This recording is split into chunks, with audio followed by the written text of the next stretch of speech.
actually one of the good things about the way that football has evolved, and there's a lot of really bad and toxic things about the way particularly Premier League top flight football is now. One of the good things is that there is so much money in it that it's encouraged clubs to nurture the young men that they take in at a very young age in a much more holistic way.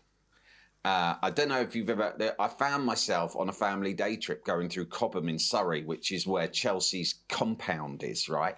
And it was a bit like the Midwich Cuckoos or something, because, like, I got out of a petrol station and there's all of these young men in Chelsea tracksuits who are impossibly, obviously sort of handsome and athletic, but really polite, right? Just like lovely boys, as my mum would say, right?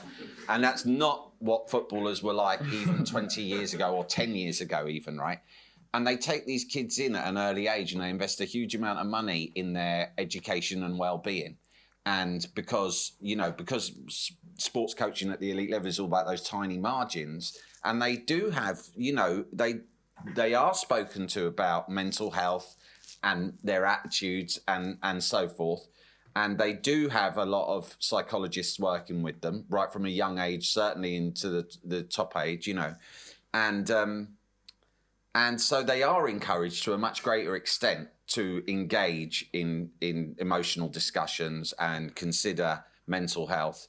And as a result, and of course, that doesn't seep down into society in real terms, because that was being bankrolled weirdly by Abramovich for years, right? An oligarch basically fixed a generation of young men. Really strange. Because they just put so much money into it, and then all the other clubs followed it, and then those lads are now in Gareth Southgate's England squad, and almost all of them, I think, are impeccable role models, right? For instance, they were the only team, I think, who continued to take the knee in every game in the World Cup, right? Long after the other team. It would have been very simple and easy for them not to have done that.